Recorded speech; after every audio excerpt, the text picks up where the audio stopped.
This is News 4 at 10.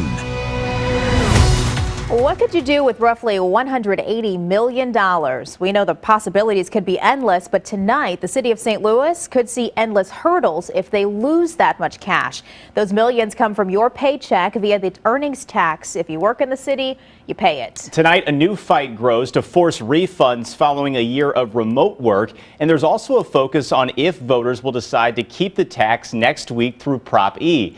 News 4's Alexis Otis is following the money fight tonight. Alexis?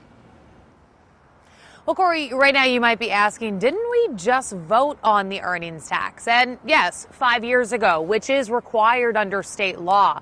Now, it's just city residents that vote on whether or not to keep the earnings tax.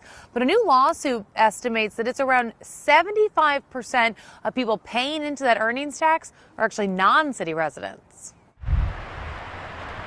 The commute over the last year has gone from heading into downtown to heading to the kitchen table. That raises questions on whether workers who live outside the city should have to pay the earnings tax this year. I mean, the tax is supposed to pay for services in the city, police protection, roads, water, whatever.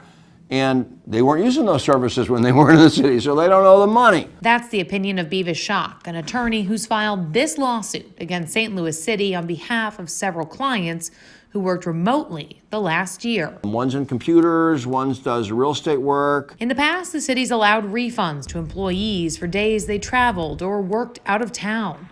That number has been around 4,000 people previously. During the pandemic, it's a number that has skyrocketed. We're filing this suit to get everybody their money back. Issuing all those refunds would majorly puncture the earnings tax revenue, which counts for 1/3 of the St. Louis City budget. City voters decide next week if they'll keep the earnings tax, a separate issue, but one that calls into question, should the city be so dependent on one source of revenue?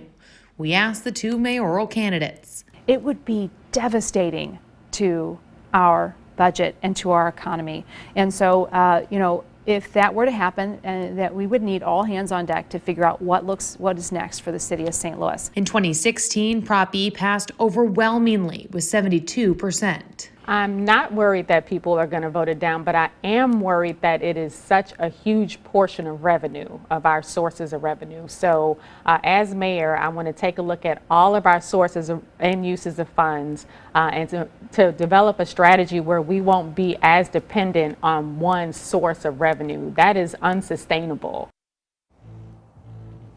So here is what the city says about why they're not issuing those refunds like they have in years past. They say despite working remotely, employees are still utilizing things like databases, computer services for their city-based companies. Again, city residents will be voting on Prop E next Tuesday. Corey. We'll be watching that one closely. All right, Alexis, thank you. And News 4 dug deeper. St. Louis is far from the only one applying an earnings tax.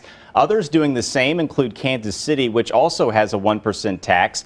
New York City's ranges depending on where you live, but climbs as high as 3.6%. It does not apply to non-residents. Denver uses a flat dollar amount of $5.75 per month.